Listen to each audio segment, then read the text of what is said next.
नमस्कार दोस्तों, आप सभी का टेस्ट योर जी के यूट्यूब चैनल पर स्वागत है। आज हम सब मध्यकालीन भारत से क्वेश्चन करेंगे। इसमें कुल 20 क्वेश्चन लिए गए हैं जो कि हमारे आने वाले प्रतियोगी परीक्षाओं के लिए बहुत ही उपयोगी तथा महत्वपूर्ण है। तो हम सब प्रारंभ करते हैं। क्वेश्चन नंबर एक है कि निम्न में से भारत पर प्रथम मुस्लिम आक्रमणकारी कौन था। ठीक है, तो क्वेश्चन नंबर एक का राइट ऑप्शन होगा ऑप्शन डी, मोहम्मद बिन कासिम। मोहम्मद बिन कासिम ने 712 ईस्वी में भारत पर अटैक करा था। मोहम्मद बिन कासिम एक अरब आक्रमणकारी था। जब मोहम्मद बिन कासिम ने 712 ईस्वी में अटैक करा था तो उसने सिंध पर अटैक करा था, और सिंध पर जो अटैक करा था तो उस समय से जो सिंध का शासक था उसका नाम था राजा दाहिर, और इसने राजा दाहिर को पराजित कर 712 ईस्वी में सिंध पर विजय प्राप्त करी। ठीक है, तो राइट ऑप्शन होगा ऑप्शन डी। ठीक है, नेक्स्ट क्वेश्चन, निम्न में से शाहनामा का लेखक कौन था। ठीक है, तो राइट ऑप्शन होगा ऑप्शन सी। ठीक है, फिरदौसी। शाहनामा का लेखक कौन था? शाहनामा का लेखक फिरदौसी है। ठीक है, अगर बात करें अलबर्नी जो था, अलबर्नी ने किताब उल हिंद नामक पुस्तक की रचना की थी। ठीक है, नेक्स्ट क्वेश्चन है, निम्न में से किस युद्ध के द्वारा भारत में मुस्लिम राज्य की स्थापना हुई थी। तो इसका राइट ऑप्शन होगा ऑप्शन सी, तराइन की द्वितीय युद्ध के द्वारा। तराइन की द्वितीय युद्ध जो हुआ था वह 1192 ईस्वी में, ठीक है, मोहम्मद गोरी और पृथ्वीराज चौहान के मध्य हुई थी। और इस युद्ध में पृथ्वीराज चौहान की हार हुई थी और मोहम्मद गोरी की जीत हुई थी। और इस युद्ध के माध्यम से भारत में मुस्लिम राज्य की स्थापना हुई थी। ठीक है, तो राइट ऑप्शन होगा ऑप्शन सी, तराइन के द्वितीय युद्ध के द्वारा भारत में मुस्लिम राज्य की स्थापना हुई थी। ठीक है, नेक्स्ट क्वेश्चन, गुलाम वंश का प्रथम शासक कौन था। तो राइट ऑप्शन होगा उत्तर इसका होगा ए, कुतुबुद्दीन ऐबक। कुतुबुद्दीन ऐबक 1206 ईस्वी में क्या हुआ, गद्दी पे बैठा था। ठीक है, 1206 ईस्वी से 1210 तक, केवल 4 साल तक ही इसने शासन किया था। ठीक है, कुतुबुद्दीन ऐबक ने। तो गुलाम वंश का जो प्रथम शासक हुआ इस हिसाब से कुतुबुद्दीन ऐबक हुआ। तो राइट ऑप्शन होगा ऑप्शन ए, कुतुबुद्दीन ऐबक। कुतुबुद्दीन ऐबक के बाद इल्तुतमिश बना, फिर रजिया सुल्तान, फिर ठीक है बलबन जो लास्ट या अंतिम शासक था गुलाम वंश का, इम्पोर्टेंट जो बहुत ही महत्वपूर्ण शासक था वो था बलबन था। ठीक है, तो राइट ऑप्शन होगा ऑप्शन ए। ठीक है, नेक्स्ट क्वेश्चन 5 है, अलाउद्दीन के आक्रमण के समय देवगिरी का शासक कौन था। ये बहुत ही इंपॉर्टेंट क्वेश्चन है जो कि कई बार क्वेश्चन में इस परीक्षाओं में पूछा गया है। ठीक है, तो अलाउद्दीन के समय जो आक्रमण के समय देवगिरी का शासक था, तो इसका राइट ऑप्शन होगा ऑप्शन बी होगा। ऑप्शन बी जो है रामचंद्र देव। ठीक है, रामचंद्र देव जो है ये अलाउद्दीन के आक्रमण के समय देवगिरी का शासक था।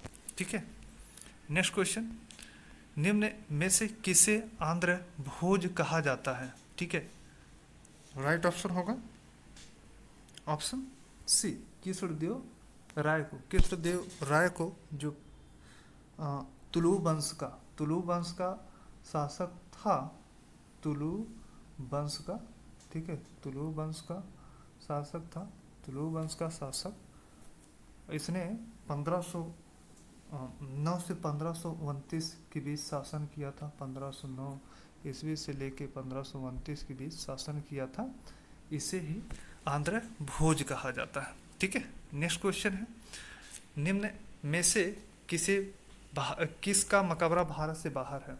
तो हमको बताना है कि निम्न में से जो किसका मकबरा भारत से बाहर है। तो राइट ऑप्शन होगा ऑप्शन डी, जहांगीर का। ठीक है, जो जहांगीर का मकबरा है वह कहाँ पर है, लाहौर में है। ठीक है, जहांगीर का मकबरा लाहौर में है। तो राइट ऑप्शन होगा ऑप्शन डी। नेक्स्ट क्वेश्चन, निम्न में से किस युद्ध में बाबर ने जिहाद की घोषणा की थी? ठीक है, तो राइट ऑप्शन होगा ऑप्शन बी। ठीक है, खानवा के युद्ध में। खानवा का युद्ध जो लड़ा गया था वह 1527 ईस्वी में। ठीक है, 1527 ईस्वी में बाबर और राणा सांगा के मध्य लड़ा गया था। इस युद्ध में बाबर ने जिहाद की घोषणा की थी। ठीक है, इस युद्ध में राणा सांगा की हार हुई थी। तो राइट ऑप्शन होगा ऑप्शन बी। ठीक है, खानवा की युद्ध में बाबर ने जिहाद की घोषणा की थी। ठीक, नेक्स्ट क्वेश्चन, मुगल चित्रकला किसके शासनकाल में अपने चरम पर पहुंची? तो राइट ऑप्शन होगा ऑप्शन सी, जहांगीर। ठीक है, जहांगीर के शासनकाल में चित्रकला मुगल शासन में अपने चरम पर पहुंची थी। जो जहांगीर था वो अकबर का पुत्र था। ठीक है, जहांगीर का नाम सलीम भी था। जहांगीर का जो मूल नाम था उसका नाम था सलीम था। ठीक है, और इसने जो शासन किया था, ठीक है, ये 1607 से लेकर के 1627 ईस्वी तक शासन करा था। ठीक है, जहांगीर ने।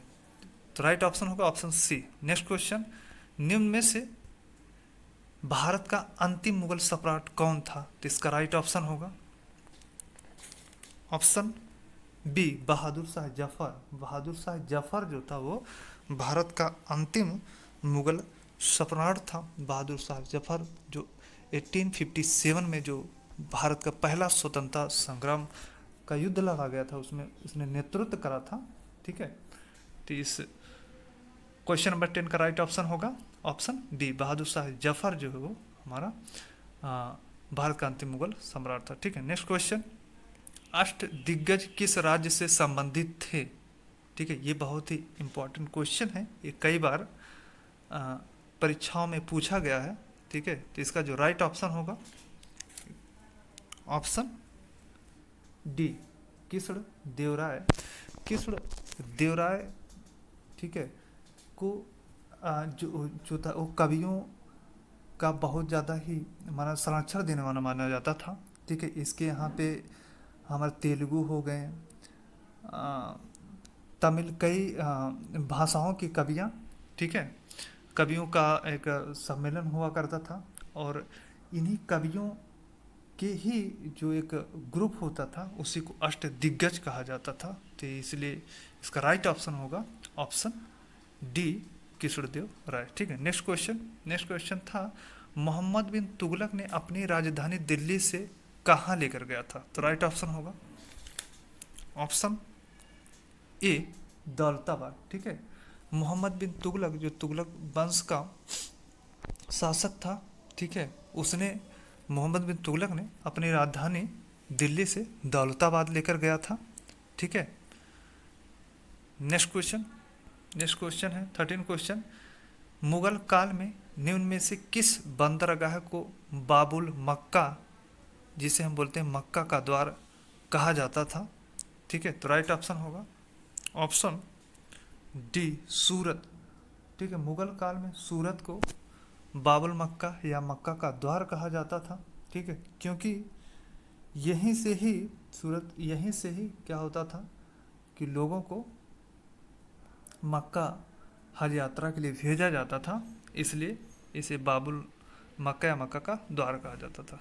नेक्स्ट क्वेश्चन नंबर 14 है, कृष्ण जीवन परक प्रेम वाटिका काव्य की रचना किसने की थी? तो इसका राइट ऑप्शन होगा ऑप्शन सी, रसखान ने। रसखान ने ही प्रेम वाटिका काव्य की रचना की थी। ठीक है, नेक्स्ट क्वेश्चन, निम्न में से कौन सा स्थान गुरु नानक का जन्म स्थल है?